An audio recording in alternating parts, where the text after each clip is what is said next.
সম্মানিত ভাইয়েরা, অলরেডি রাত 10টা হয়ে গিয়েছে।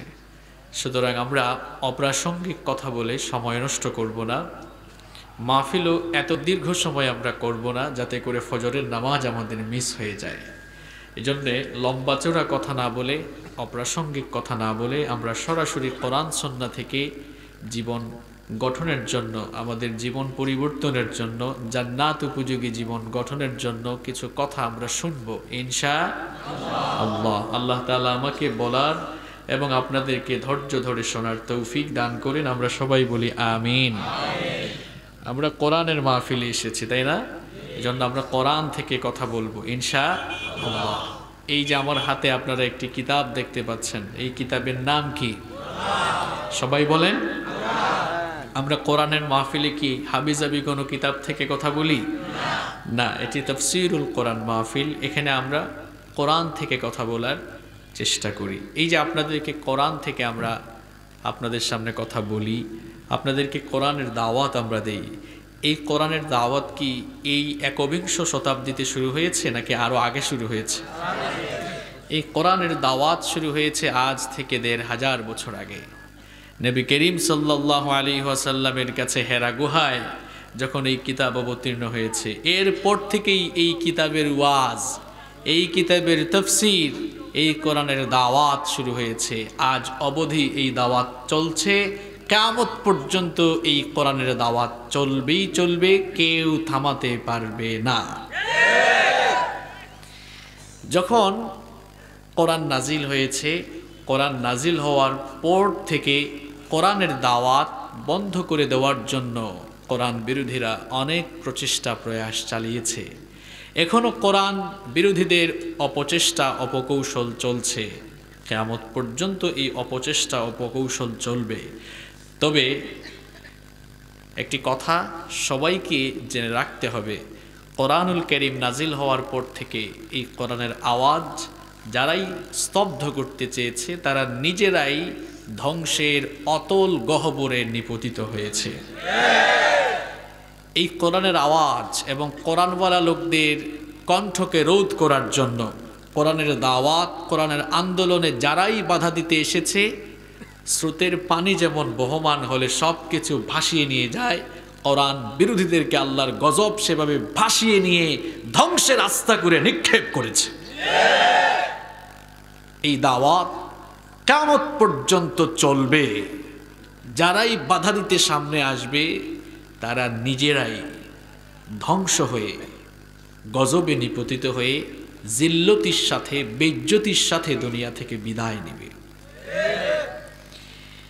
আমি আজ আপনাদের সামনে যে বিষয়টি নিয়ে কথা বলতে চাই সেটি হচ্ছে, এই কোরআনের দাওয়াত তো আমরা দিচ্ছি এখন, কিন্তু যখন নবীজি এই কোরআনের দাওয়াত দিলেন, এই কোরআনের দাওয়াত নবীজি যখন শুরু করলেন, এই কোরআনের দাওয়াত, এই কোরআনের আলোচনা যখন শুরু হলো, তখন সেই যুগের লোকেরা কোরআনের দাওয়াত বন্ধের জন্য কি কি অপকৌশল, কি কি অপচেষ্টা, কি কি ষড়যন্ত্র এবং চক্রান্ত করেছিল, সেগুলো আমরা কোরআন, সুন্নাহ এবং নির্ভরযোগ্য সিরাতের গ্রন্থসমূহ থেকে আজ জেনে নেব ইনশাআল্লাহ। নবী করিম সাল্লাল্লাহু আলাইহি ওয়াসাল্লাম যখন কোরআনের দাওয়াত শুরু করলেন, কাফের মুশরিকরা প্রাথমিকভাবে নবীজির এই দাওয়াতকে চিরতরে কবর দেওয়ার জন্য, আল্লাহর দ্বীনের আলোকে নিভিয়ে দেওয়ার জন্য, কোরআনের আলোকে নিভিয়ে দেওয়ার জন্য তারা সবাই মিলে 10টি অপকৌশল, 10টি ষড়যন্ত্র করেছিল। জোরে কোন কয়টা? 10টি। আর অমনোযোগী হওয়ার সুযোগ নাই, আমি কিন্তু কথা বলা শুরু করে দিয়েছি, লাইনের কথা এখন শুরু হবে। নবীজি যখন এই কোরআনের দাওয়াত শুরু করলেন, কাফেররা কোরআনের দাওয়াত বন্ধের জন্য সর্বমোট কয়টি অপকৌশল গ্রহণ করলো? আরো জোরে বলেন। এগুলো জানার দরকার আছে না? এখন যে আপনারা সবাই ঘরের মধ্যে কোরআন তেলাওয়াত করেন, আমরা মাদ্রাসায় কোরআন পড়াচ্ছি, এরপরে মাহফিল চলছে কোরআনের, এখন আমরা কোরআন খুব মজা করে পড়ছি, কিন্তু কোরআনটা নাজিল যখন হওয়া শুরু হলো আর নবীজি যখন কোরআনের দাওয়াত দিলেন, কাফের মুশরিকরা নবীজির সাথে কি আচরণ করলো, এই দাওয়াত থামিয়ে দেওয়ার জন্য তারা কি কি অপকৌশল গ্রহণ করলো, সেগুলো আমার আপনার জানার দরকার আছে না নাই? আপনি বলবেন হুজুর এগুলো আমাদের জেনে কি লাভ? এগুলো জানবেন আপনার ঈমানি চেতনাকে উজ্জীবিত রাখার জন্য, যাতে করে কোরআনওয়ালা লোকদের উপরে মুসিবত আসলে আপনার ভেতরে যেন ফ্রাস্ট্রেশন কাজ না করে। কারণ এই ধরনের মুসিবত কোরআন যে যুগে নাজিল হয়েছে ওই যুগেই এমন মুসিবত ছিল কি ছিল না? কয়টা ষড়যন্ত্র? আরো জোরে বলেন। নাম্বার 1, 1 নাম্বার, নবীজি যখনই দাওয়াত দিলেন শুরুতেই তারা নবীজিকে গালিগালাজ করলো। সবাই বলেন তো কি করলো? এখন মনে হয় কোরআনওয়ালা লোকদেরকে নিয়ে আজে বাজে গালিগালাজ আর হয় না। নবী করিম সাল্লাল্লাহু আলাইহি ওয়াসাল্লাম তার কাছে ওহী নাজিল হওয়ার পর একটানা 3 বছর গোপনে গোপনে দাওয়াত দিলেন। গোপনে গোপনে একটানা 3 বছর দাওয়াত দেওয়ার পর রব্বুল আলামিন নবীজির কাছে ওহী নাজিল করলেন, وأنذر عشيرتك الأقربين। আল্লাহর তরফ থেকে যখন নবীজির কাছে এই নির্দেশ আসলো, নবীজি তখন সাফা পাহাড়ে আরোহণ করলেন। বুখারীর হাদিস, নবীজি তখন সাফা পাহাড়ে আরোহণ করলেন। সাফা পাহাড়ে আরোহণ করে তিনি বললেন, ইয়া সাবাহা, ইয়া সাবাহা। আপনাদের এলাকায় দেখবেন গুরুত্বপূর্ণ মাইকিং করা হলে যে এলান বা যে মাইকিং করে সে বলে সাবধান সাবধান, এটা শুনলে মানুষ ভাবে মনে হয় জরুরি কিছু বলবে, ঠিক না? তো তৎকালীন আরবে কেউ গুরুত্বপূর্ণ কিছু বলতে চাইলে শুরুতেই বলতে ইয়া সাবাহা, তার মানে সবাইকে সাবধান করে এই শব্দটি আরবরা বলতো। নবীজি যখন সাফা পাহাড়ে উঠে ইয়া সাবাহা বলে সম্বোধন করলেন, সবাই তখন যার যার কাজ ফেলে দিয়ে দৌড়ে দৌড়ে সাফা পাহাড়ের চতুর্দিকে গিয়ে সমবেত হলো। যারা নিজেরা যেতে পারে নাই তাদের যে কোনো প্রতিনিধিকে তারা সেখানে পাঠালো। যখন তারা সাফা পাহাড়ের চতুর্দিকে এসে সমবেত হলো, নবীজি সবাইকে লক্ষ্য করে বললেন, আরাআইতাকুম লাউ আখবারতুকুম আন্না খাইলাম বিসিফহিন হাদাল জাবাল তুরিদু আন তুগীরা আলাইকুম আকুনতুম মুসাদ্দিকিয়া। নবীজি বললেন, আমি যদি তোমাদেরকে বলি এই পাহাড়ের অপর প্রান্তে শত্রুপক্ষ তোমাদেরকে আক্রমণের জন্য প্রস্তুতি নিয়েছে, তোমরা কি আমার কথা বিশ্বাস করবে নাকি? সকল কাফির মুশরিকরা তখন সবাস্বরে জবাব দিয়েছিল, মা জাররাবনা আলাইকা ইল্লা সিদকা, মুহাম্মদ তোমাকে কোনোদিন আমরা মিথ্যা বলতে শুনি নাই, সুতরাং তুমি যদি বলো অবশ্যই বিশ্বাস করব। এই কথা যখন তারা বলল, নবীজি তখন তাদেরকে বললেন, ফাইন্নী নাযীরুল লাকুম বাইনা ইয়াদাই আযাবুন শাদীদ, তোমরা যদি আমাকে এতই বিশ্বস্ত মনে করে থাকো তাহলে আমি তোমাদেরকে বলছি শোনো, আমাকে আল্লাহ তাআলা নবুয়ত আর রিসালাত দিয়েছেন, আমি তোমাদের জন্য একজন সতর্ককারী হিসাবে আবির্ভূত হয়েছি। আমার রিসালাত আর নবুয়তকে মেনে নিয়ে ইসলাম কবুল করে মুসলমান হয়ে যাও। এই কথা শোনা মাত্রই কাফের মুশরিকদের কলিজায় আগুন ধরে গেল। নবীজির আপন চাচা আবু লাহাব, সে তার রাগ কন্ট্রোল করতে না পেরে বলল, মা জামাতানা ইল্লা লিহাদা, এইসব আবুল তাবুল কথা বলার জন্যই কি আমাদেরকে এখানে ডেকে নিয়ে এসেছো নাকি? তাব্বাল্লাকা ইয়া মুহাম্মদ, তাব্বাল্লাকা ইয়া মুহাম্মদ, মুহাম্মদ তুমি ধ্বংস হয়ে যাও। নাউযু বিল্লাহি মিন যালিক। তাহলে বলেন তো, নবীজি প্রথমে দাওয়াত দিলেন, বিরোধিতা কি বাহির থেকে শুরু হলো না ঘর থেকে আগে শুরু হলো? আরো জুড়ে। নবী করিম সাল্লাল্লাহু আলাইহি ওয়াসাল্লামের ডিগনিটি, তার মর্যাদা হলো আল্লাহর পরে।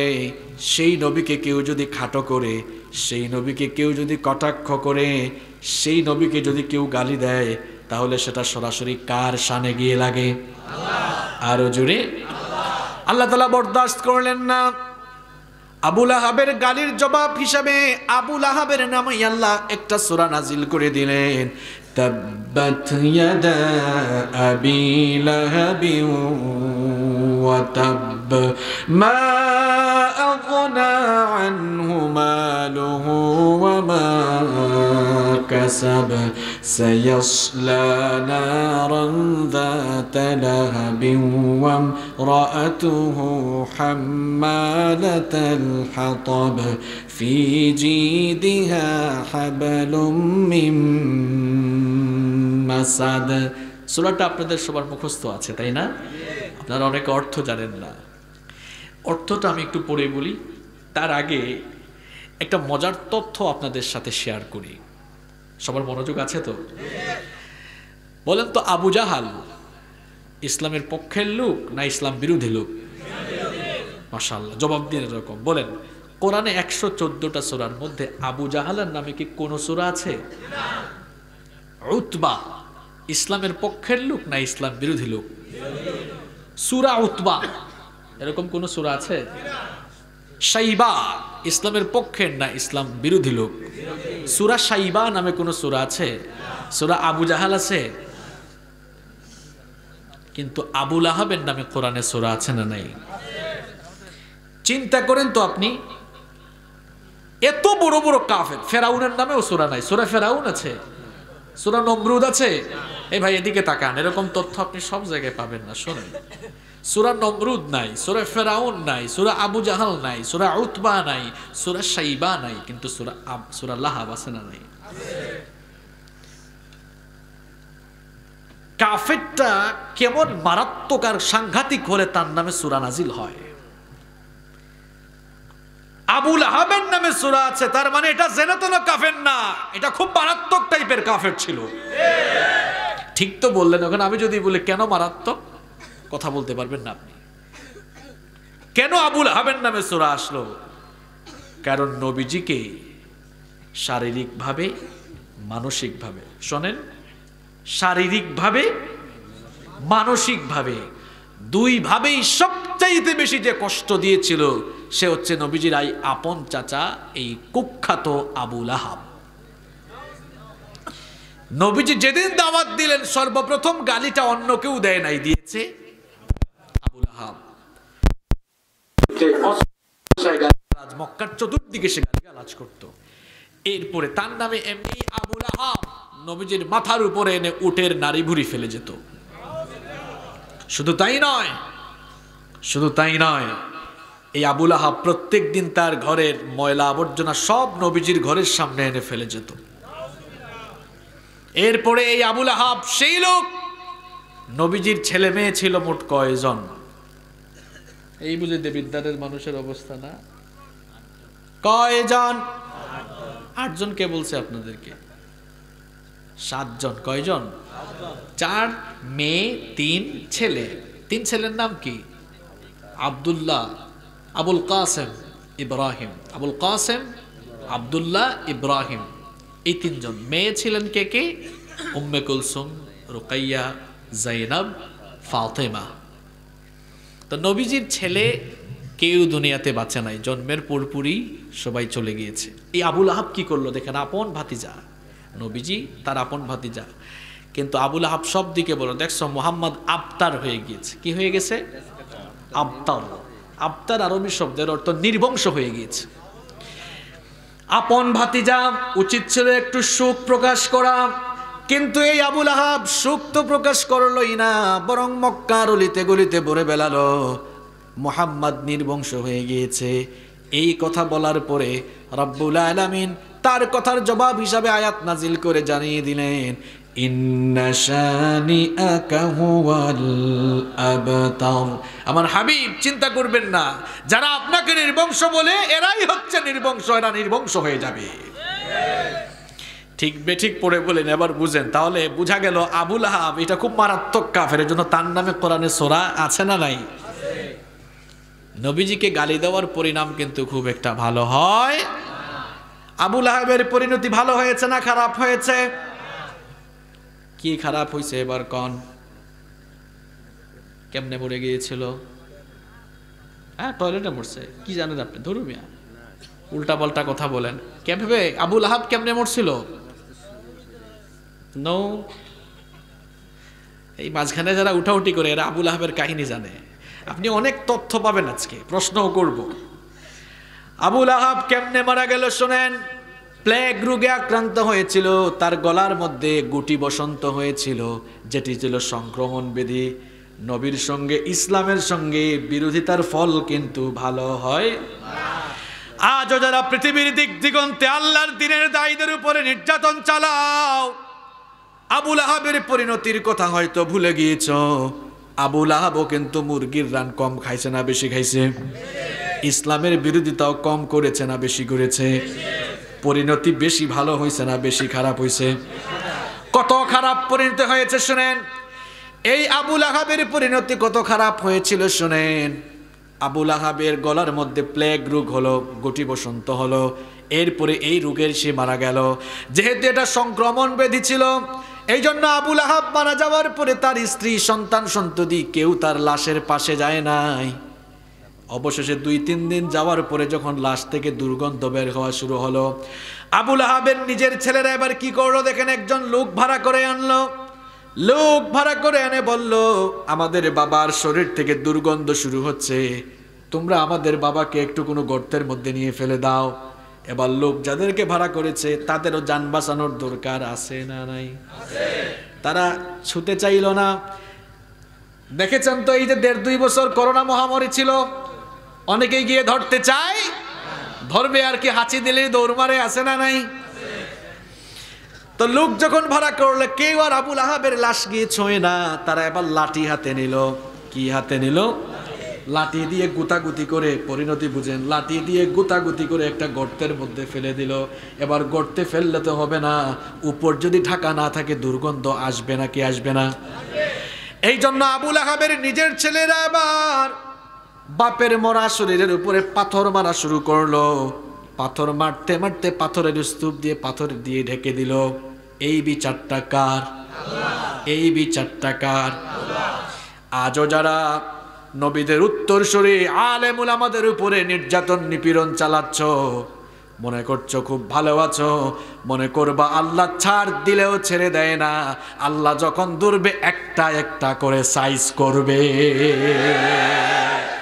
এই যে লার্স ভিক্স 1.5-2 মাস আগে মারা গেল, ভিক্স মারা গেছে না? হু ওয়াজ ভিক্স? এই ভিক্স কে ছিল? সুইডিশ কার্টুনিস্ট এই লার্স ভিক্স 2007 সালে আমার নবীর ব্যঙ্গচিত্র কার্টুন এঁকেছিল। এরপরে সে পুলিশি প্রোটেকশন নিয়ে চলতো, কারণ তার চিন্তা ভাবনা ছিল এই, পুলিশি প্রোটেকশন নিয়ে না চললে মানুষ আমাকে ধরবে, মানুষ ধরলে আর ছাড়বে। পুলিশি রোশানল, মানুষের রোশানল থেকে বাঁচার জন্য পুলিশি প্রোটেকশন নিয়ে চলাফেরা শুরু করলো। সেই 2007 থেকে 2021 কত বছর হয়? 14 বছর। আপনারা জানেন সে কিছুদিন আগে পুলিশের গাড়িতে থাকা অবস্থায় অ্যাক্সিডেন্ট করে মারা গিয়েছে। আগুনও ধরেছে। কোন কোন সংবাদ মাধ্যমে দেখেছি তারা বলেছে যে আগুন যখন ধরছে আগুনের তেজ নাকি আরো বাড়তেই তো পারে, কারণ আগুনের মালিক আমি আপনি নাকি? আল্লাহ। আগুনের তেজ বাড়ানো কমানোর ক্ষমতা কার? নমরুদ যখন আল্লাহর খলিল সাইয়েদনা ইব্রাহিম আলাইহিস সালামকে আগুনের মধ্যে ফেলে দিল, নমরুদ ভেবেছিল ইব্রাহিম আলাইহিস সালাম আগুনে পুড়ে মারা যাবেন, কিন্তু ইব্রাহিম আলাইহিস সালামকে আগুনে ফেলার পরে ওই আগুনটাকে নাতিশীতোষ্ণ বানিয়ে দিয়েছিলেন কে? তাহলে আল্লাহ তাআলা চাইলে কি আগুনের তেজ কমাতে পারেন নাকি? আরো জোরে। আবার আল্লাহ চাইলে আগুনের তেজ বাড়াতে পারেন কিনা? তো লার্স ভিক্স আগুনের তেজ বাড়তেই পারে, এতে কোনো অসুবিধা নাই। বেটা কি ভাবছিল জনগণ কেউ পাবে না, আমরাও কেউ কেউ আছি, নেতা খেতা হয়ে গেলে তারপর কোনো ঠিক ঠিকানা থাকে না, কথার আগাগুড়া থাকে না, মনে মনে ভাবে সামনে পেছনে এত বডিগার্ড, এত পুলিশ। আরে মিয়া, এই লার্স ভিক্সকে দেখেন পুলিশি প্রোটেকশন নিয়ে মানুষের রোশানল থেকে বেঁচেছে ঠিক, কিন্তু আল্লাহর গজব থেকে, আল্লাহর রোশানল থেকে নিজেকে রক্ষা করতে পারে নাই। আল্লাহর দ্বীনের বিরুদ্ধে যারাই দাঁড়াবে তাদের জন্য এমন চূড়ান্ত গজব অপেক্ষা করছে, ঠিক কি না? এখন মূল পয়েন্ট থেকে কিন্তু বের হয়ে গেলে চলবে। কোন জায়গায় ছিলাম? নবীজি দাওয়াত দেওয়ার পর সর্বপ্রথম গালি দিয়েছে আবু। শুধু তাই নয়, তিরমিজি শরীফের বর্ণনায় এসেছে আবু লাহাব ক্ষিপ্ত হয়ে তার সামনে বড় একটি পাথর ছিল, পাথরটা হাতে নিয়ে আমার নবীর মাথা মোবারকে ছুঁড়ে মারলো। আমার নবীর মাথা মুবারক ফেটে এবার রক্ত বের হওয়া শুরু হলো। আমার নবীর মাথা মুবারক ফেটে এবার ফিনকি দিয়ে দিয়ে রক্ত বের হচ্ছে। আমার দেবিদ্বারের মুসলমান ভাইয়েরা শোনেন, আল্লাহর জমিনে আল্লাহর দিন এমনি এমনি আসে নাই। এই কোরআনের দাওয়াত দেওয়ার জন্য, আল্লাহর দিন প্রচারের জন্য নবীজি সাফা পাহাড়ে তার রক্ত ঢেলে দিয়ে জমিনটাকে ভিজিয়েছেন।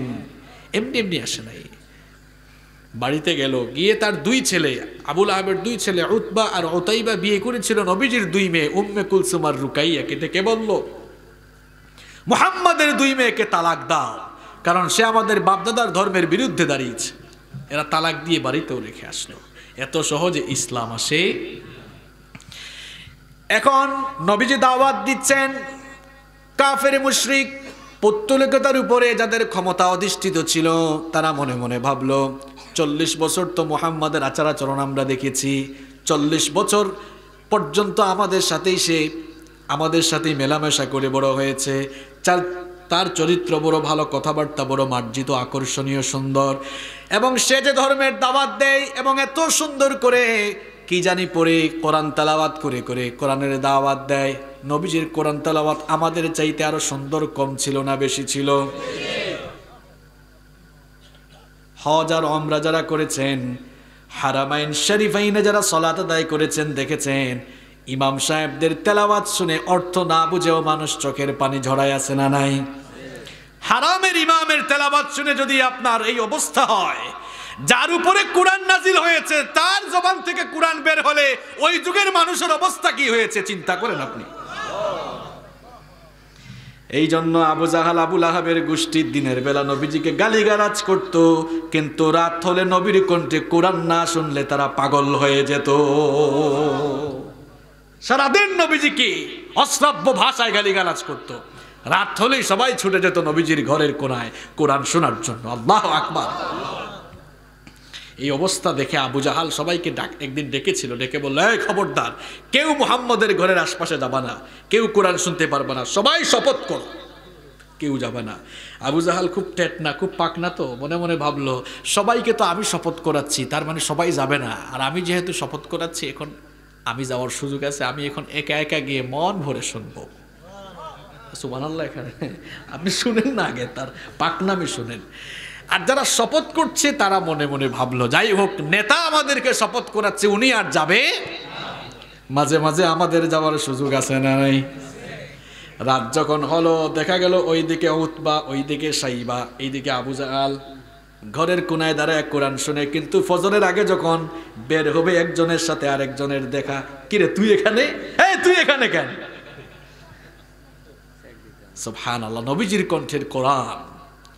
ওই যে নাখলায় নবীজি ফজরের সালাতে ইমামতি করছেন, তিনি তিলাওয়াত করছেন, উড়ন্ত জিনেরা উড়ন্ত অবস্থা বন্ধ করে বলল, ইন্না সামিআনা কুরআনান আজাবা, একই বিস্ময়কর কিতাবের তেলাওয়াত আমরা শুনছি। আল্লাহু আকবার।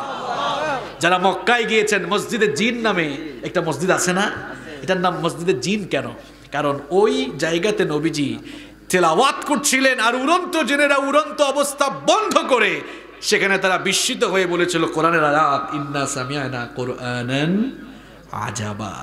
তো বলছিলাম এরা পাগল হবে না কেন? কার জবান থেকে কোরআন বের হচ্ছে?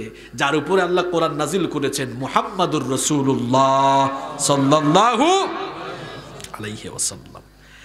তো সবাই এবার মিটিংয়ে বসলো। দেখো সামনে হজের টাইম আসতেছে, হজের সময় বিভিন্ন অঞ্চল থেকে মানুষ আসবে, সুতরাং মুহাম্মদ এই সুযোগে যদি সবাইকে দাওয়াত দেয় আর সবাই যদি তার দাওয়াত কবুল করে, আমাদের ক্ষমতা থাকবে নাকি? ওয়ালিদ বিন মুগিরা এর ঘরে সবাই মিটিংয়ে বসলো। ওয়ালিদ বিন মুগিরা বলল, মুহাম্মদকে আমরা কি বলে থামাতে পারি? সবাই পরামর্শ দাও। এবার সবাই পরামর্শ দিল, এক একজন এক এক কথা বলল। আমরা তাকে সবাই পাগল বলবো, তাহলে মানুষ পাগলের কথা শুনবে না। আরেকজন বলল, না আমরা তাকে গণক বলবো, মানুষ গণকের কথা শুনবে না। আরেকজন বলল, না আমরা তাকে কবি বলবো, এই কবির কথা শোনো না। এইভাবে এক একজন এক এক পরামর্শ দিল। ওয়ালিদ বিন মুগিরা তখন বলল, তোমাদের এই কথা কেউ বিশ্বাস করবে না, কারণ মুহাম্মদ পাগল, কবি কিংবা গণক নয়। সে যে মার্জিত ভাষায় আকর্ষণীয় ভঙ্গিতে কথা বলে, তার কথা যেই শুনে সেই তার মুখে পড়ে যায়। সুতরাং এমন প্রপাগান্ডা চালিয়ে লাভ হবে না। আমরা বলবো আমাদের এলাকায় এক মানুষ জাদুকর হয়ে গিয়েছে, নতুন জাদুকর, তার কাছে কেউ যাবেন না, কারণ তার কথা যেই শুনে জাদুতে পড়ে যায়, ভাইয়ে ভাইয়ে দ্বন্দ্ব লেগে যায়, বাপ বেটা দ্বন্দ্ব লেগে যায়, কেউ যেন মুহাম্মাদের কথা না শুনে। এই সিদ্ধান্তে তারা ঐক্যমত হলো।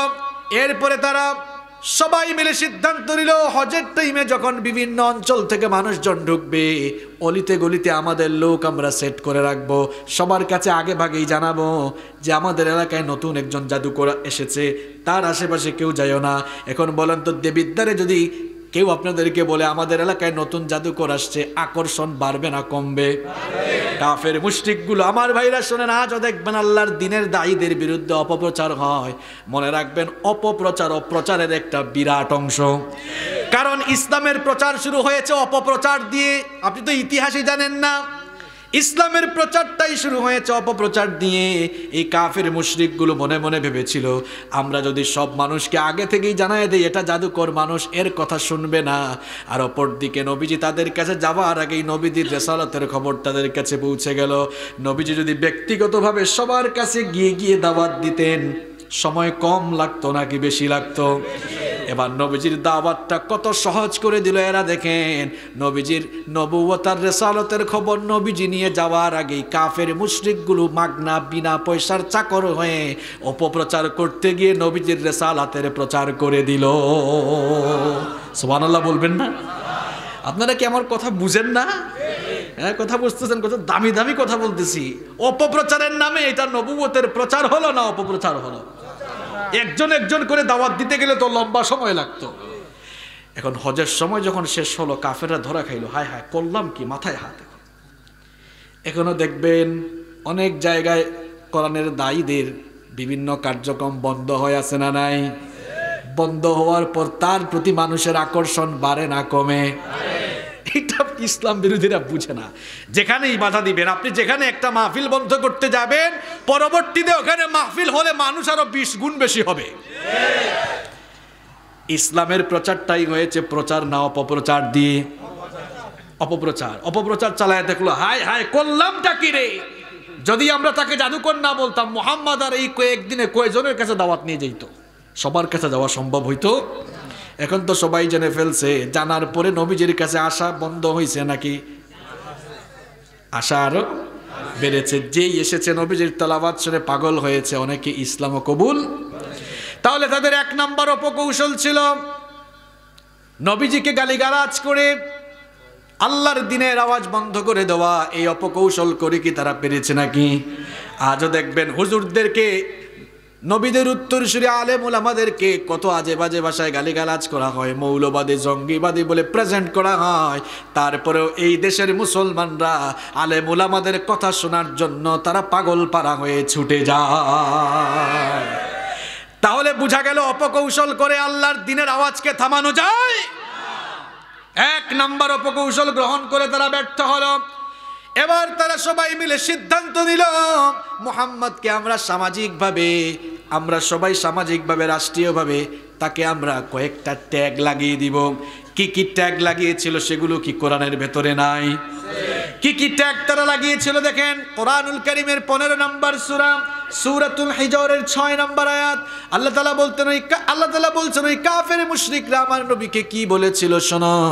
ওয়াকালু ইয়া আইয়ুহাল্লাযী নুজ্জিলা আলাইহি যিকরু ইন্নাকা লামাজনুন।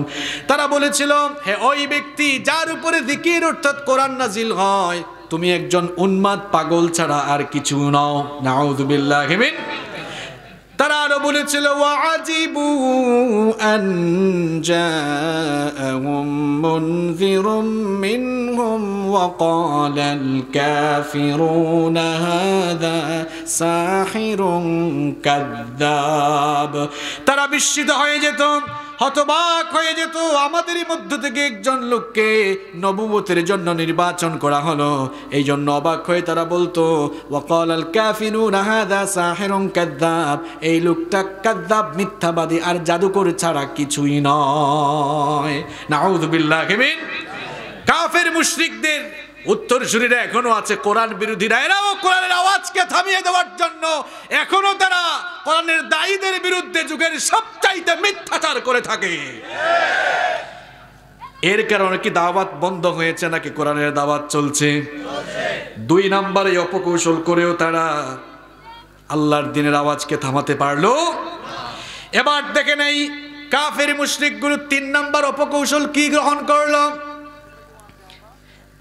নজর বিন হারিস নামে কুরাইশদের একজন বিখ্যাত বিত্তশালী ব্যবসায়ী ছিলেন। তিনি এবার বললেন, আমি আমার টাকা পয়সা খরচ করে মুহাম্মাদের দাওয়াত বন্ধ করব। নবীজি তার জবান দিয়ে মধুর কণ্ঠে কোরআন তেলাওয়াত করে করে কোরআনের দাওয়াত দিতেন। আর এই নজর বিন হারিস বলল, মুহাম্মাদের এই আসর আমি বন্ধ করব। এই জন্য সে ইরাকের হীরা নগরীতে গিয়েছিল। ইরাকের হীরা নগরীতে গিয়ে তৎকালীন পারস্য রাজা বাদশাদের কাহিনী সে মুখস্থ করেছিল, এই সম্পর্কে জ্ঞান অর্জন করেছিল। রুস্তম ইস্ফেন্দেরিয়ারের বীরত্বের কাহিনী সে জেনে এসেছিল। তারপরে মক্কার অলিতে গলিতে সে গল্পের আসর জমিয়েছিল। টাকা খরচ করে করে মানুষ আনতে চেয়েছিল। এখনো দেখবেন কোরআন বিরোধীরা টাকা খরচ করে করে মানুষ আনতে পারে না।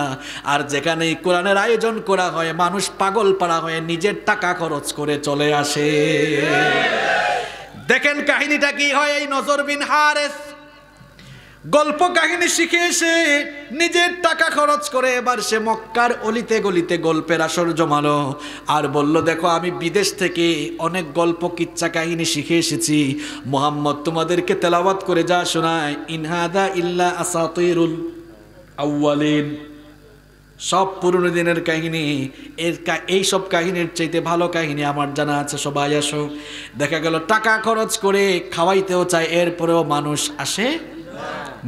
আসে কোরআনের দাওয়াতকে বন্ধ করার জন্য। এবার সে কি করলো দেখেন, টাকা পয়সা খরচ করে কিছু গায়ক গায়িকা নায়ক নায়িকা ভাড়া করলো, বিশেষ করে কিছু দাসী সে তখন ক্রয় করলো। এরপরে মক্কার অলিতে গলিতে তখন নাচ গান কনসার্টের আয়োজন করা হলো। এই যুগেও যুবকদেরকে তরুণদেরকে কোরআন থেকে ইসলাম থেকে দূরে রাখার জন্য নাচ গান নাটক সিনেমা কত কিছু আছে, কিন্তু দেখা যায় যুবকরা এখন নাচ গান নাটক সিনেমা যাত্রাপালা সব কিছু বাদ দিয়ে কোরআনের আকর্ষণে আকর্ষিত হয়ে উলামাদের পিছু নিয়েছে। দেখেন এত কিছুর আয়োজন করলো, দেখা গেল নাচ গানে কেউ যায় না। যাবে কেমনে রে ভাই? এটা তো আমাদের তেলাওয়াত না, এটা তো আলেমদের তেলাওয়াত না, নবীজি নিজেই কোরআনের দাওয়াত দিচ্ছেন। আল্লাহু আকবার। আমি তো আগেই বলেছি এ কেমন আকর্ষণীয় তেলাওয়াত, আপনি তো বুঝবেন না এর মজা। নবীর জবান থেকে বের হচ্ছে আল্লাহু আকবার। এবার এরা দেখলো, হায় হায়, সুন্দরী সুন্দরী মেয়েরা কোমর দুলিয়ে নাচে, একটা মানুষও এখানে আসে না, সব দেখি মুহাম্মাদের পিছু নেয়। এবার তারা কয়েকজন প্রস্টিটিউট ভাড়া করলো। ভালো করে শোনেন, প্রস্টিটিউট ভাড়া করলে এরপরে নবীজির সাহাবীদের বিরুদ্ধে লেলিয়ে দিও।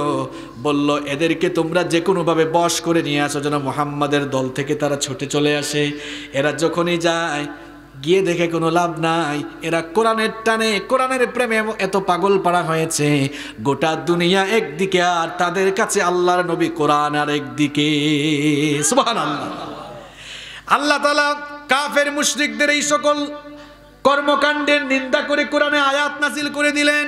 কোরআনুল কারীমের 31 নম্বর সূরা লুকমানের 6 নম্বর আয়াত আল্লাহ নাযিল করলেন, ওয়া মিনান নাসি মান ইয়াশতারি লাহওয়াল হাদিসি লিয়ুদিল্লা আন সাবিলিল্লাহি বিগাইরি ইলমিন ওয়া يتخذها هزوا أولئك لهم عذاب مهين।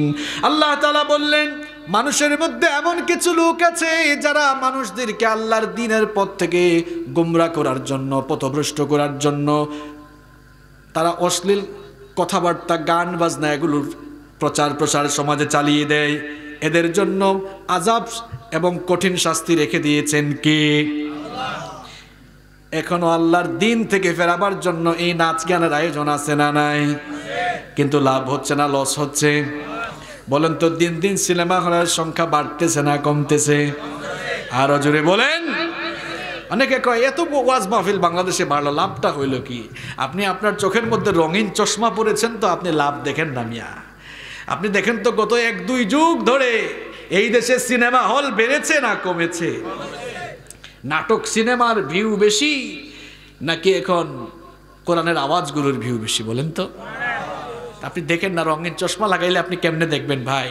আপনি যে বলেন ওয়াজ মাহফিল দিয়ে কি হয়েছে, বলেন এখন মাহফিলে বুড়া মানুষের সংখ্যা বেশি না যুবকদের সংখ্যা বেশি? এখন মসজিদে যুবক আগের চেয়ে বেড়েছে না কমেছে? যুবকদের মুখে দাঁড়িয়ে এই ধরনের যুবকদের সংখ্যা বেড়েছে না কমেছে? দিন দিন আরো কমবে কমবে না বাড়বে? বাড়বে আমরা কোন বিষয়ে আলোচনা করছি মনে আছে তো? লাইনে তুলতেছি কিন্তু আপনাদেরকে মাত্র, আমি কিন্তু একবার শুরু থেকে শুরু করছি তো। নবীজির কোরআনের দাওয়াত বন্দে কাফেররা কয়টা অপকৌশল গ্রহণ করেছিল?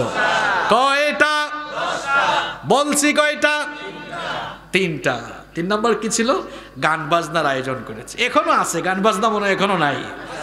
এখন গান বাজনার মাহফিলে কোনো বাধা আমি বলি নাই, আপনারাই বলছেন। তার মানে আপনারা আয়োজন করেন, বাধা টাধা মনে হয় অনেক জায়গায় পান, কিন্তু গান বাজনার আয়োজনে বাধা। এই চরিত্র ভালো চরিত্র না খারাপ চরিত্র? আরো জোরে বলেন। তার মানে হচ্ছে আল্লাহর কোরআনের আওয়াজকে বন্ধ করে দেওয়ার জন্য নাচ গান কনসার্ট এমনকি প্রস্টিটিউট ভাড়া করেও লাভ হয় নাই। তারা থেমে গিয়েছে, কিন্তু আল্লাহর দ্বীনের আওয়াজ থামে। 4 নম্বর কর্মসূচি, মজা পাবেন এখন ভাই। এবার দেখেন, থামাইতে পারতেছে না তো। এখন তারা বললো, শোনো তোমরা যার দাওয়াত শুনতেছো এ আবার রাসূল হয় কেমনে? এ তো দেখি আমাদের মতো মানুষ, এ তো দেখি আমাদের মতো বাজার ঘাটে যায়, আমাদের মতো খাওয়া দাওয়া করে পেশাব পায়খানা হয়, আমাদের মতো একটা লোক আবার রাসূল হয় কেমনে? ওই কাফের মুশরিকদের কথাগুলো কোরআনের ভেতরে কোট করে দিয়েছেন কে? কোরআনুল কারীমের 25 নম্বর সূরা, সূরাতুল ফুরকানের 7 নম্বর আয়াত।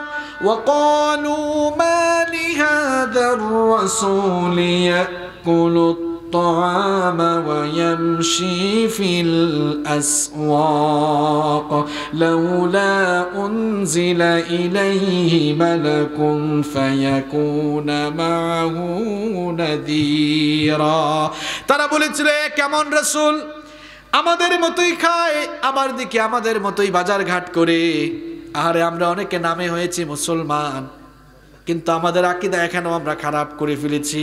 আমরা অনেক সময় বলি নবী আমাদের মতো মানুষই না, এরকম আছে না নাই? এরা আবার নিজেদেরকে খুব গরম গরম মুসলমান ভাবে। নবীজি মানুষ না হলে নবীজি কি? তবে নবীরা আমাদের মতো সাধারণ মানুষ নন। সাধারণ মানুষ আর নবীরাও মানুষ, পার্থক্য কাছে আল্লাহর তরফ থেকে ওহী আসে নাই, আর সমস্ত নবীদের কাছে ওহী নাজিল করতেন কে? পার্থক্য এতটুকুই। নবীরা আমার আপনার মতো ছাতা মাথা মার্কা সাধারণ মানুষ না, তাদের কাছে সরাসরি আল্লাহর আরশ থেকে ওহী নাজিল হতো। সুবহানাল্লাহ।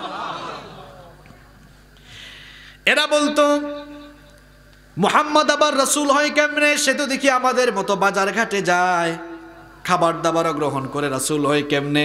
আল্লাহ যদি কোনো রাসূল পাঠাতেই চাইতেন, কাউকে যদি আমাদের জন্য নবী বানাতেই চাইতেন, তাহলে আল্লাহ ফেরেশতাকে কেন আমাদের জন্য পাঠাতেন না? দেখছেন প্রশ্ন কি ঘাটতেরা, কই ফেরেশতাকে কেন আল্লাহ পাঠালেন না? আল্লাহ তাআলা জবাব দিলেন, قل لو كان في الأرض ملائكة يمشون مطمئنين لنزلنا عليهم من السماء ملكا رسولا। কোরআনুল কারীমের 17 নম্বর সূরা, সূরা বনী ইসরাঈলের 95 নম্বর আয়াত। আল্লাহ তাআলা এই আয়াত নাজিল করে তাদেরকে জানালেন, ও নবী আপনি তাদেরকে বলে দেন, এই দুনিয়ায় যদি মানুষ বাস না করে ফেরেশতা বসবাস করত, তাহলে ফেরেশতাদের জন্য আমি মানুষকে নবী না বানিয়ে আসমান থেকে ফেরেশতার জন্য ফেরেশতাকেই আমি নবী বানাতাম। যেহেতু দুনিয়ায় কোনো ফেরেশতা বাস করে না, দুনিয়ায় বাস করে মানুষ না ফেরেশতা। আরো জোরে বলেন। এই জন্য নবীও বানিয়েছি মানুষ। মানুষের জন্য ফেরেশতা নবী বানালে কল্যাণ না অকল্যাণ হতো? কল্যাণ হতো। কে বলছে? কল্যাণ কেমনে হইতো? ফেরেশতা তো নারীও না পুরুষও না, জামাই বউয়ের ঠেলা ঠেলি ফেরেশতা কেমনে সমাধান দিবে? তার তো বউই নাই। কি বুঝলেন আপনি? তাহলে মানুষের জন্য ফেরেশতা নবী বানালে মানুষের কল্যাণ না অকল্যাণ হতো? ফেরেশতা তো পুরুষও না নারীও না, জামাই বউ ঠেলাঠেলি কেমনে বুঝবে? ধন সম্পদ জমিনের আইন ঠেলাঠেলি কেমনে বুঝবে? এই জন্য আল্লাহ বলছেন পৃথিবীতে আমি সৃষ্টি করেছি মানুষ, পাঠিয়েছি মানুষ, মানুষের জন্য নবীও বানিয়েছি মানুষ। এই আপত্তি করেও কোনো লাভ হলো না। এবার তারা বলল ঠিক আছে আমাদের জন্য না হয় মুহাম্মদকে রাসূল বানিয়েছেন, কিন্তু তাকে কেন? আর কি কোনো মানুষ ছিল না? মক্কা এবং তায়েফের মধ্যে এত বড় বড় বিত্তশালী মানুষ ছিল, কেন তাদেরকে নবী বানানো হলো না? তারা এবার আপত্তি করে বলল ওয়াকালু লাউলা নুজ্জিলা হাযাল কুরআনু আলা রাজুলিম মিনাল কারয়াতাইনি আযীম। তারা বলল এই দুই মহান নগরী অর্থাৎ মক্কা আর তায়েফে আর কি কোনো বিত্তশালী মানুষ ছিল না? তাদেরকে বাদ দিয়ে মুহাম্মদকে কেন নবী বানানো হলো? আল্লাহ তাআলা তখন জবাব দিলেন আহুম ইয়াকসিবুনা রাহমাত রাব্বিক, এরা কি আমার রহমত বন্টনের দায়িত্ব নিয়েছে নাকি? তার মানে আল্লাহ তাআলা বললেন নবুয়ত হচ্ছে আমার রহমত। সুবহানাল্লাহ। এই রহমত, এই নবুয়ত আমি কাকে দিব এটা কি তারা সিদ্ধান্ত নিবে? এই সিদ্ধান্তটা আসবে কার তরফ থেকে বলেন তো? নবী রাসূল কি মানুষ পরামর্শ করে বানায় নাকি? ভুটাভুটি করে হয় নাকি? নবী রাসূল বানান কে? এই আপত্তি করেও লাভ হলো না। এবার তারা 5 নম্বর অপকৌশল গ্রহণ করলো। অতীতের বিভিন্ন কাহিনী নিয়ে তারা প্রশ্ন করা শুরু করলো। তারা মনে করলো অতীতের কাহিনী এগুলো যদি মুহাম্মাদের কাছে জানতে চাই মুহাম্মদ ধরা খাবে, তাহলেই আমরা বলবো মুহাম্মদ একজন ভণ্ড নবী। এই জন্য তারা জিজ্ঞেস করলো মুহাম্মদ যুলকারনাইনের কাহিনী শোনাও, আসহাবে কাহাফের কাহিনী বলো, রূহ সম্পর্কে আমাদেরকে বলো। বিভিন্ন বিষয় সম্পর্কে তারা যখন প্রশ্ন করলো, নবীজি না জানলেও আয়াত নাজিল করে সঙ্গে সঙ্গে জানিয়ে দিয়েছেন কে? ধরা খাইলো। ধরা খেয়ে এবার নেতারা ইহুদিদের কাছে গেল, গিয়ে বলল ভাইরে অবস্থা খারাপ, মুহাম্মাদের দাওয়াতের ঠেলা খালি বাড়তেছে, সহযোগিতা করো আমাদেরকে। ইহুদিরা এবার দেখেন কি করলো। ইহুদি পণ্ডিতরা, তাদের কাছে তো তাওরাত কিতাব ছিল। কোন কিতাব ছিল? তাওরাত কোন ভাষায়? হ্যাঁ, হিব্রু ভাষায়। কোন ভাষায়? ভালো করে শুনেন, হিব্রু ভাষায়। এরা বলল দেখো মুহাম্মদ তো হিব্রু ভাষা জানে না, তাওরাত সে পড়ে নাই, তাকে জিজ্ঞেস করো তো কোন নবীর ছেলেকে তার ভাইরা দেশ থেকে বিতরণ করে এরপরে মিশরে পাঠিয়ে দিয়েছিল, এই প্রশ্ন তাকে করো, কারণ সে তো এত বছর আগের কাহিনী জানবে না, তাওরাত তো সে পড়ে। তারা যখন এই ব্যাপারে প্রশ্ন করলো, নবীজি নিশ্চুপ হয়ে গেলেন। আল্লাহ তাআলা বললেন নবীগো নিশ্চুপ হওয়ার কারণ নাই। কোন নবীর ছেলেকে বের করে দিয়েছিল শুধু নবীর ছেলের নামই বলবো না, বরং কি কারণে বের করে দিল, এরপরে বের করে দেওয়ার পরে কি ঘটলো পূর্ণাঙ্গ কাহিনী আমি আপনাকে জানিয়ে দিয়ে ডিটেলস একটি সূরা ইউসুফ আপনার উপর নাজিল করলাম। দেখেছেন এরা প্রশ্ন করলো, আর নবীজিকে আল্লাহ বললেন শুধু ওই নবীর নাম না, কাকে বের করে দেওয়া হয়েছে। আল্লাহ তো শুধু ইউসুফ আলাইহিস সালাম এতটুকু বলে দিলেই উত্তর হয়ে যাইতো না? আল্লাহ বললেন না, কি কারণে বের করে দিল, বের করে দেওয়ার পরে কি হলো, সম্পূর্ণ কাহিনী একসাথে করে ইউসুফ আলাইহিস সালামের নামে আল্লাহ একটা সূরা নাজিল করে দিলেন। সুবহানাল্লাহ। তাহলে 6 নাম্বার অপকৌশল করেও কাফেররা সফল না ব্যর্থ? 7 নাম্বার অপকৌশল এবার দেখেন, কাফেররা আসলো, খুব রেগে বেগে আসলো।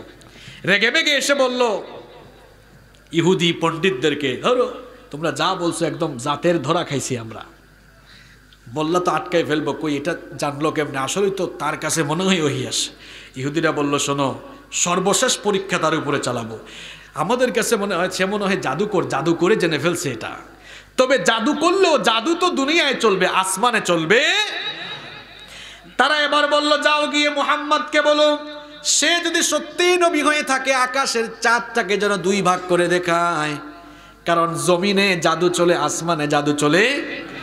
এবার ইহুদি পণ্ডিতদের কথা শুনে কাফের মুশরিকগুলো গিয়ে বলল মুহাম্মদ, এবার তোমার কাছে এমন একটা প্রস্তাব নিয়ে এসেছি, এই ঘটনা যদি ঘটে যায় ঈমান আমরা এনে ফেলবো, আর বিরোধিতা করব। নবীজি বললেন কি প্রস্তাব নিয়ে এসেছো বলো। কাফের মুশরিকরা তখন বলল আকাশের চাঁদ থেকে তুমি যদি 2 ভাগ করতে পারো তাহলে আমরা মনে করব তুমি সত্যিকারের নবী, সত্যিকারের রাসূল। এই কথা শোনার পরে নবীজি নিশ্চুপ হয়ে গেলেন। নবীজি ফ্রাস্ট্রেট হয়ে যেন না যান, রব্বুল আলামিন সঙ্গে সঙ্গে নবীজিকে জানালেন, ওগো আমার নবী, ফ্রাস্ট্রেট হওয়ার কোনো কারণ নাই, আপনি শুধুমাত্র আপনার হাতের এই শাহাদাত আঙ্গুলে দিয়ে আকাশের চাঁদের দিকে ইশারা করেন, ইশারা করবেন আপনি, আর ঘটনা ঘটায় দিবেন কে? আল্লাহ। নবীজি যখন তার এই শাহাদাত আঙ্গুল দিয়ে আকাশের চাঁদের দিকে ইশারা করলেন, রব্বুল আলামিন সঙ্গে সঙ্গে আকাশের চাঁদটাকে দুই ভাগ করে এক ভাগ পূর্ব দিগন্তে আর এক ভাগ পশ্চিম দিগন্তে পতিত করে দিলেন। কোরআনুল কারীমের 54 নম্বর সূরা সূরাতুল কমারের শুরুতে আল্লাহ এই কথা বলেছেন, ইকতারাবাতিস সাআতু ওয়ানশাক্কাল কমার ওয়া ইন ইয়ারাউ আয়াতান ইউরিদু ওয়া ইয়াকুলু সিহরুম মুস্তামির। আল্লাহ তাআলা বলছেন কিয়ামতের সময় নিকটবর্তী হয়েছে আর চাঁদ দুই ভাগ হয়েছে। এরা দেখলো, এটা দেখার পরে আল্লাহ তাআলা বললেন, এরা দেখলো, দেখার পরে এরা কি বলেছিল? দেখার পরে বলল, বুঝছি মুহাম্মদ তুমি যে খুব বড় মাপের জাদুকর, বুঝতে পেরেছি, তোমার জাদু আকাশ পর্যন্ত ছুঁয়ে গেছে। তুমি এতদিন ধরে যে জাদু দেখাচ্ছ এটাও সেই চলমান একটা জাদুর অংশ। নাউযু বিল্লাহি মিন। যাদের অন্তরে কুফরির রোগ রয়েছে এরা আর হেদায়েতের দিকে আসবে। দেখেন একটু আগেই বলেছিল আকাশের চাঁদ দুই ভাগ হলে ঈমান আনবো, ঈমান এনেছে? ঈমান এনেছে। এবার তারা তাদের ষড়যন্ত্র থামালো না, নবীজিও দাওয়াত থামান। ধীরে ধীরে মুসলমানদের সংখ্যা বাড়ে না কমে? আরো জোরে বলেন। এরা তখন দেখলো এত নির্যাতন চালায়, এত নিপীড়ন চালায়, এত প্রচার, এত প্রপাগান্ডা চালায়, অপপ্রচার চালায়, এরপরেও দাওয়াত থামানো যায় না। এবার তারা মীমাংসা প্রস্তাব নিয়ে আসলো। জোরে কোন কি প্রস্তাব? আরো জোরে বলেন। কি মীমাংসা প্রস্তাব নিয়ে আসলো দেখেন। তারা এসে বলল, মুহাম্মদ দুই গ্রুপ আমরা এত ঠেলাঠেলি করে কি লাভ, চলো একটু মীমাংসা করে ফেলি। কিছুদিন তুমি আমাদের মূর্তি উপাস্যগুলোর ইবাদত করবে, আর কিছুদিন আমরা তোমার রবের ইবাদত করব। ইবাদতটা আমরা চলো 50-50 করে ফেলি। ইবাদত কি করে ফেলি? আল্লাহ তাআলার সঙ্গে সঙ্গে নবীজির কাছে একটা সূরা নাজিল করে দিলেন, সূরা আল কাফিরুন। সবার মুখস্থ আছে না? সবাই আমার সাথে পড়েন, কুল ইয়া আইয়ুহাল কাফিরুন লা আ'বুদু মা তা'বুদুন ওয়া লা আনতুম আবিদুনা মা আ'বুদু ওয়া লা আনা আবিদুম মা আবাদতুম ওয়া লা আনতুম আবিদুন মা আ'বুদু লাকুম দীনুকুম ওয়ালিয়া দীন। আল্লাহ তাআলা সূরা নাজিল করলেন, কুল, হে নবী আপনি বলে দিন, ইয়া আইয়ুহাল কাফিরুন, হে কাফিরের গোষ্ঠী, লা আ'বুদু মা তা'বুদুন, তোমরা যার ইবাদত করো আমি তার ইবাদত করি না। ওয়ালা আনতুম আবিদুনা মা আ'বুদ, আমি যার ইবাদত করি তোমরাও তার ইবাদত করো না। ওয়ালা আনা আবিদুম মা আবাদতুম, তোমরা যার ইবাদত করছো আমি তার ইবাদত করবো না। ওয়ালা আনতুম আবিদুনা মা আ'বুদ, আর আমিও যার ইবাদত করছি তোমরাও তার ইবাদতকারী হবে না। লাকুম দীনুকুম ওয়ালিয়া দীন, ধর্ম যার যার, উৎসব সবার। তার মানে দেবিদ্বারের মানুষ খুব সচেতন, অর্থ মনে হয় জানে ভুল ধরে ফেলছে হুজুরের। তাহলে বলেন তো লাকুম দীনুকুম ওয়ালিয়া দীন অর্থ কি? দেখছেন দেখছেন বাটপারিটা দেখছেন আপনি? এই সূরা নাজিল হওয়ার একটা ঘটনা আপনাদেরকে বললাম না? আমি তো ধারাবাহিকভাবে আসতেছি বলে কিছু কিছু মানুষ আমি দেখতেছি এদিক ওদিক তাকাই দিচ্ছে, আর কিছু মানুষ একদম আমার দিকে এমনি তাকায় আছে। এরা বুঝতেছে আজকের কথাগুলো খুব ধারাবাহিক বলতেছি না আমি? একদম ধারাবাহিক শুরু করেছি, একেবারে লাইন, একেবারে পয়েন্ট বাই পয়েন্ট বলে আসতেছি।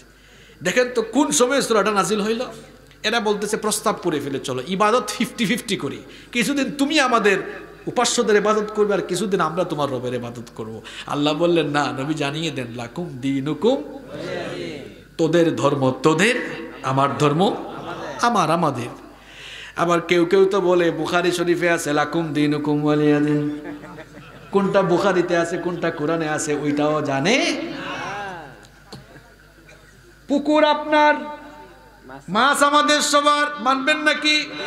আপনি না হয় হুজুর মানুষ, করা কথা বলবেন না, কিন্তু যে একটু বদমেজাজি সে বলবে আসো ঝাড়ু রাখছি, ঝাড়ু পিঠা দিব, আছে না নাই? দোকান আপনার, পণ্য আমাদের সবার। আপনি মুরব্বী মানুষ, কিছু বলবেন না, কিন্তু যদি বদমেজাজি মানুষ হয়, আসো একদম সেরা স্যান্ডেল রাখছি, আসলেই কিন্তু পিটাবো। আছে না নাই? পুকুর আপনার, মাছও আপনার, দোকান আপনার, পণ্য তোমার, ধর্ম তোমার, আমার ধর্ম আমার, ধর্ম যার উৎসব পুকুর যার, মাছ তার, দোকান যার, পণ্য তার, ধর্ম যার, উৎসব। যদি ধর্ম যার যার, উৎসব সবার হয়, তাহলে আমরা যখন ঈদুল আজহায় কুরবানি দেই, তারা কেন কুরবানি দেয় না?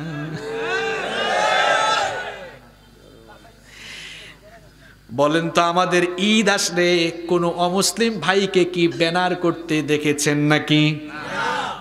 কিন্তু আমাদের মুসলমান নামধারী কিছু মুনাফিক আছে, দুর্গা পূজা আসলে বলে শারদীয় শুভেচ্ছা। আছে না নাই?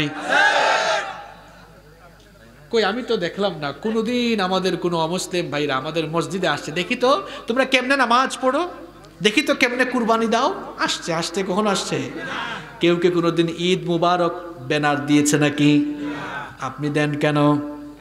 মায়ের চাইতে মাসির দরদ একটু বেশি হয়ে গেছে। তবে ইসলাম কখনোই সাম্প্রদায়িক উস্কানির কথা বলে না। এজন্য ইসলাম কত সুন্দর করে বলল, তোমার ধর্ম তুমি পালন করো, আমার ধর্ম আমি পালন করব। আল্লাহ তাআলা বললেন, খবরদার অন্য ধর্মের উপাস্যকে গালি দিও না। দেওয়া যাবে? দেওয়া যাবে?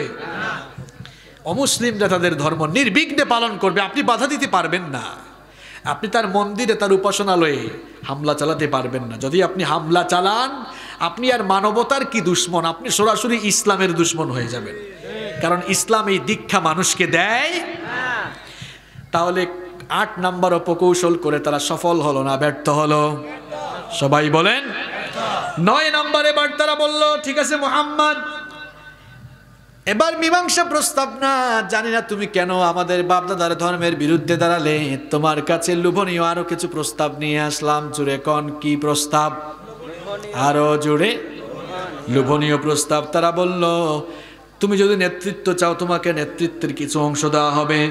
যদি তুমি আরবের সুন্দরী নারীদেরকে বিয়ে করতে চাও, সুন্দরী নারীর সঙ্গে তোমার বিয়ে দেওয়া হবে। যদি তুমি সম্পদ চাও, আমাদেরকে বলো সম্পদশালী বানানো। এইভাবে বিভিন্ন ধরনের প্রস্তাব তারা দিল।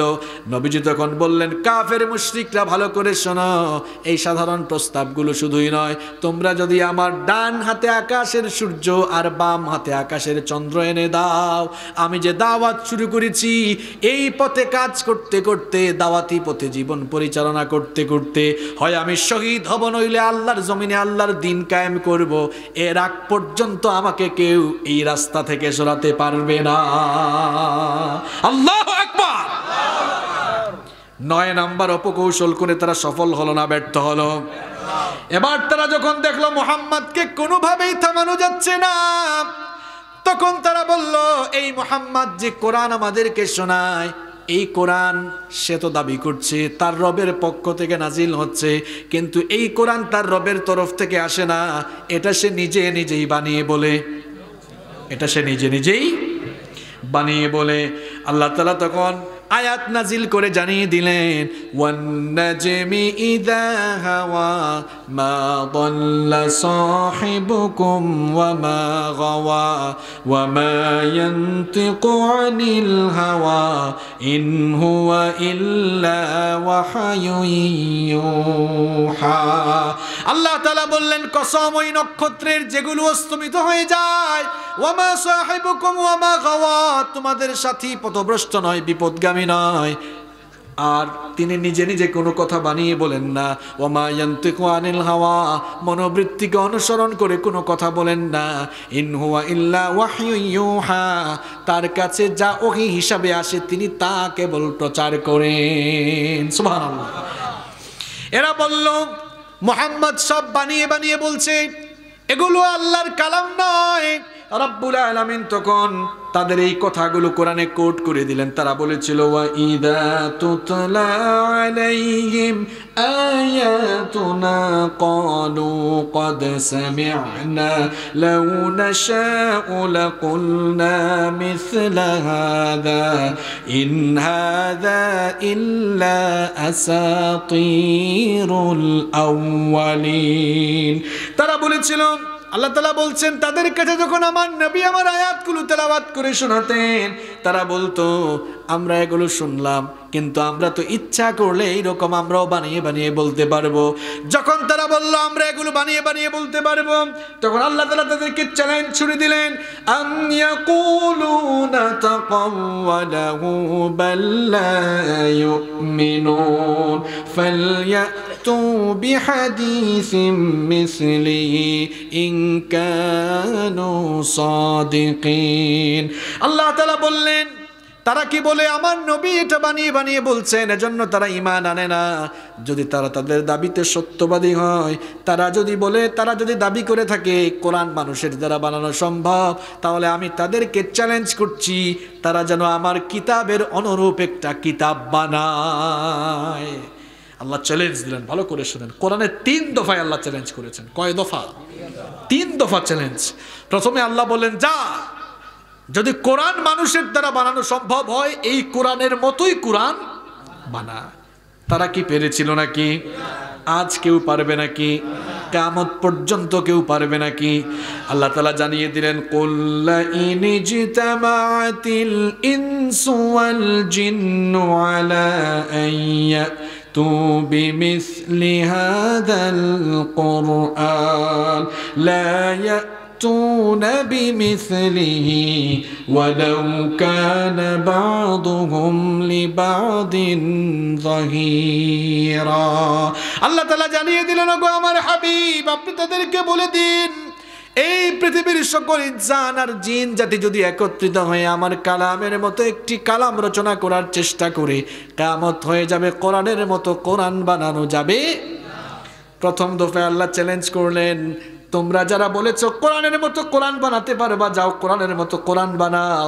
কেউ কি পেরেছে নাকি? এবার আল্লাহ দ্বিতীয় দফায় চ্যালেঞ্জ করলেন। কাফেরদেরকে আল্লাহ আবার ভালো করে ধরছেন, দেখেন। আল্লাহ বললেন, ঠিক আছে, কোরআনের মতো কোরআন বানানো লাগবে না। কোরআনের মধ্যে সূরা আছে কয়টা? 100। আল্লাহ তাআলা এবার চ্যালেঞ্জ দিলেন, কুল ফাতু বিআশরি সুওয়ারিম মিসলিহি মুফতারায়াত। কোরআনের মতো কোরআন বানানো লাগবে না, পারলে কোরআনের 10টা সূরার মতো সূরা বানাও। কয়টা সূরার মতো? এটা কয় নাম্বার দফার চ্যালেঞ্জ? এরপরেও তারা পারে নাই। এবার আল্লাহ তাআলা বললেন, কোরআনের 10টা সূরার মতো সূরা বানানো লাগবে না। তৃতীয় দফায় আল্লাহ চ্যালেঞ্জ করলেন, ওয়া ইন কুনতুম ফি রাইবিম মিম্মা নাযালনা আলা আবদিনা ফাতু বিসূরাতিম মিন মিথলিহি ওয়াদউ শুহাদাআকুম মিন দুনিল্লাহি ইন কুনতুম সাদিকিন। আল্লাহ তাআলা জানালেন, আমার হাবিবের উপরে যে নাজিল হচ্ছে এ ব্যাপারে যদি তোমরা সন্দিগ্ধ হয়ে যাও, সন্দেহ পোষণ করো, আমি আমার বান্দার উপরে যে সূরাগুলো নাজিল করেছি, পারলে একটা সূরার মতো সূরা বানাও। 3 দফায় চ্যালেঞ্জ। প্রথমে আল্লাহ বললেন কোরআনের মতো কোরআন বানাও, পেরেছে? দ্বিতীয় দফায় বললেন কোরআনের মতো কোরআন বানানো লাগবে না, কোরআনের 10টা সূরার মতো সূরা বানাও, পেরেছে? ফাইনালি আল্লাহ তাআলা বললেন 10টা সূরার মতো সূরা নয়, পারলে একটা সূরার মতো সূরা বানা। পেরেছে? পেরেছে। ইতিমধ্যে কোরআনুল কারীমের সবচাইতে ছোট সূরা, বলেন তো কোরআনের সবচেয়ে ছোট সূরা কোনটা? এই সূরা নাজিল হলো ইন্না আতাইনাকাল কাউসার ফাসাল্লি লিরাব্বিকা ওয়ানহার ইন্না শানিআকা হুয়াল আবতার। এই সূরাটা নাজিল হলো, কেউ একজন খুব উৎসাহী হয়ে এই 3টে আয়াতকে কাবা শরীফের দেয়ালে ঝুলিয়ে দিল। দেওয়ার পরে বলল, কাফেররা শোনো, এটি হচ্ছে কোরআনের সবচেয়ে ছোট সূরা, মাত্র 3টা আয়াত আছে, পারলে এই সূরার মতো একটা সূরা বানাও, তাও যদি না পারো এই সূরার আয়াতের মতো একটা আয়াত বানায়া নিয়ে আসো। পেরেছে কেউ? শেষ পর্যন্ত ওই যুগে তো আরবি সাহিত্যের কবিতার সবচাইতে উন্নতির যুগ ছিল। সেখানে লাবিদ বিন রবিআর মতো কবি ছিল, মুআল্লাকার অনেক কবিরা ছিলেন। সবাই মিলে চেষ্টা করেও পারে নাই। শেষ পর্যন্ত একজন এনে লাগিয়ে দিয়েছিল, লাইসা হাদা মিন কালামিল বাশার, এটা কোনো মানব রচিত গ্রন্থ হতে পারে না। আল্লাহু আকবার। এই যে আজকে কয়টা পয়েন্ট বললাম, নবীজির দাওয়াত বন্ধের জন্য এরা কয়টা অপকৌশল গ্রহণ করেছে? কয়টা? দেখছেন, ধাপে ধাপে বলেছি। এই 10টা অপকৌশল গ্রহণ করে থামাতে পারে নাই। এরপরে নবীজির উপরে অনেক জুলুম নির্যাতন করেছে, থামানো যায় নাই। শেষ পর্যন্ত কোরআনের বিজয় হয়েছে। আজও পৃথিবীর দিক দিগন্তে কোরআনের বিরুদ্ধে যারাই দাঁড়িয়েছে, তাদের ইতিহাস পড়া দরকার, কোরআন জানা দরকার। আল্লাহর কোরআনের বিরুদ্ধে, ইসলামের বিরুদ্ধে যারাই দাঁড়িয়েছে তারাই নির্মূল হয়ে গিয়েছে। যারাই এর বিরুদ্ধে দাঁড়াতে চাইবে সবাই নির্মূল হয়ে যাবে। আল্লাহর কোরআনের আলোকে কেউ নিভাইয়া দিতে পারবে? আল্লাহর কোরআনের আলো এটা কি মোমবাতির আলো নাকি যে আপনি ফু দিয়ে নিভিয়ে দিবেন? এই যে ইলেকট্রিক্যাল লাইট আছে, এই ইলেকট্রিক্যাল লাইটগুলোকে কেউ যদি ফু দিয়ে নিভাতে চায় পারবে নাকি? আমি যদি সুবহানাল্লাহ পরে পরে ফু দেই, নিভবে নাকি? আমরা সবাই মিলে ফু দিলে নিভবে নাকি? তাহলে এটা নিভানোর জন্য কি করতে হবে? সুইচ চাপতে হবে। আল্লাহর দ্বীনের আলো মোমবাতির কোনো আলো নয়, ইলেকট্রিক্যাল লাইটের মতো।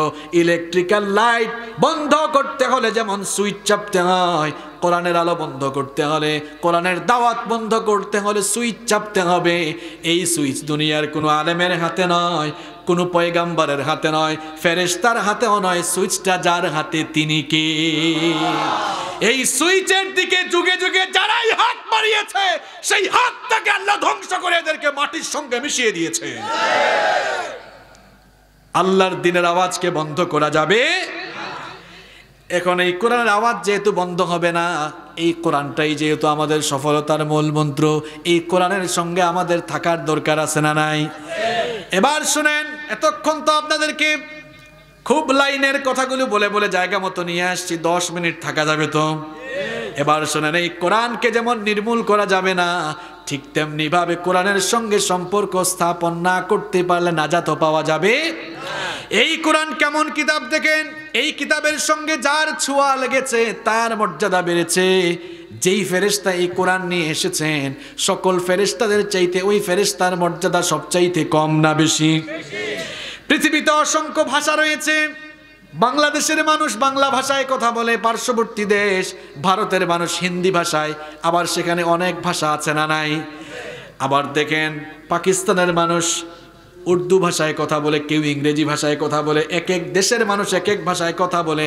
এত ভাষার মধ্যে আল্লাহর কাছে সবচাইতে দামি ভাষা কোনটা? এর কারণ হলো আল্লাহ তাআলা আরবি ভাষায় কোরআন নাজিল করেছেন। ইন্না আনজালনাহু কুরআনান আরাবিয়্যান লাআল্লাকুম তাকিলুন। আল্লাহ তাআলা বলছেন, নিশ্চয়ই আমি এই কোরআনকে আরবি ভাষায় নাজিল করেছি যেন তোমরা এই কোরআনকে অনুধাবন করতে পারো। দেখেন, অসংখ্য ভাষার মধ্যে আরবি ভাষার দাম বেড়েছে, কারণ আরবি ভাষায় কোরআন নাজিল করেছেন কে? এবার দেখেন, বছরের মধ্যে 12টি মাস রয়েছে। এই 12টি মাসের মধ্যে সবচাইতে দামি মাসের নাম কোনটা? আরো জোরে বলেন। রমজান মাস হচ্ছে সবচাইতে দামি মাস। প্রশ্ন হলো, কি কারণে রমজান মাসের এত দাম বাড়লো? কারণ শাহরু রমাদানাল্লাযী উনজিলা ফীহিল কুরআন। এই মাসে আল্লাহ তাআলা কোরআন নাজিল করেছেন। দেখেন, ভালো করে শুনেন, আরবি ভাষায় কোরআন নাজিল হয়েছে, এজন্য আরবি ভাষার দাম বেড়েছে। যেই ফেরেশতার মাধ্যমে কোরআন এসেছে ওই ফেরেশতার দাম বেড়েছে। যেই মাসে কোরআন নাজিল হয়েছে ওই মাসটার দাম বাড়িয়েছেন কে? আবার দেখেন, 365টা রাতের ভেতরে একটি রাতের মর্যাদা সবচেয়ে বেশি, সেই রাতের নাম কি? লাইলাতুল কদর। 1000 মাসের চাইতেও ওই রাতটার দাম বেশি, কারণ ওই রাতে কোরআন নাজিল হয়েছে। আবার দেখেন, কাঠ দিয়ে সোফা বানানো হয়, চেয়ার টেবিল বানানো হয়, পা লাগলে কেউ সালাম করে নাকি? কিন্তু কাঠের 2টা টুকরা দিয়ে রেহাল বানানো হলে, রেহালের সঙ্গে মানুষের পা লাগলে সেই কাঠের 2টা টুকরা মানুষ বুকে নেয়, চুমুও দেয়, আছে না নাই? কারণ ওই কাঠের দুইটা টুকরার উপরে কার কিতাব রাখা হয়েছে। আবার আমাদের বাসা বাড়িতে আলনায় আলমারিতে কাপড় রয়েছে, টান দিলে পায়ের তলায় পড়লে কেউ সালাম করে না, কিন্তু ছোট্ট কাপড়ের টুকরা দিয়ে গিলাফ জিলবাব বা বস্তুনি বানানো হলে সেটা পায়ের নিচে পড়ে গেলে সবাই চুমু খায়, বুকের সঙ্গে জড়িয়ে ধরে, কারণ এই কাপড়ের টুকরার সঙ্গে আল্লাহর কিতাব কোরআনের সংস্পর্শ লেগেছে। আল্লাহর কিতাব কোরআনের ছোঁয়ায় যদি এভাবে প্রত্যেকটি জিনিসের মর্যাদা বেড়ে যায়, আমি আপনি আমরাও যদি এই কিতাবের সঙ্গে সম্পর্ক স্থাপন করি, দুনিয়া আখেরাতে নাজাত আমাদেরকে দিয়ে দিবেন কে? এজন্য এই কোরআনের সঙ্গে সম্পর্ক স্থাপন করতে হবে।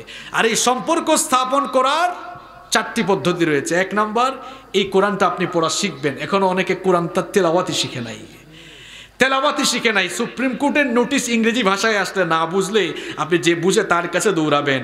আর আল্লাহ তাআলা আপনার জীবন পরিবর্তনের জন্য, জান্নাতে যাওয়ার জন্য কিতাব দিলেন, এটা বুঝার জন্য, পড়ার জন্য কতদিন কার কাছে গিয়েছেন? আপনার বিবেকের কাছে প্রশ্ন রাখলাম মিয়া। প্রথমে কোরআন শিখবেন, 2 নম্বরে কোরআন বুঝবেন, 3 নম্বরে কোরআন অনুযায়ী আমল করবেন, 4 নম্বরে কোরআনের দাওয়াতি কাজে নিজেকে শামিল করবেন। সফলতা দিয়ে দিবেন কে? আল্লাহ তাআলা আমাদের সবাইকে আমৃত্যু এই কোরআনের সঙ্গে সম্পর্ক স্থাপনের তৌফিক দান করুন। আজকে এই কোরআনের দাওয়াত বন্ধে কাফেরদের 10টি অপকৌশল কেন বললাম? যাতে করে আমরা আল্লাহর কোরআনের বিরুদ্ধে না দাঁড়িয়ে সবাই যেন কোরআনের পক্ষে থাকতে পারি। কারণ কোরআনের বিরুদ্ধে দাঁড়ালেই গজব আছে না নাই? আর কোরআনের পক্ষে দাঁড়ালেই, কোরআনের পক্ষে কাজ করলেই মর্যাদা বাড়িয়ে দিবেন কে? আল্লাহ তাআলা আমাদের সকলকে কোরআনের জন্য কবুল করুন। আমরা বলি আমিন।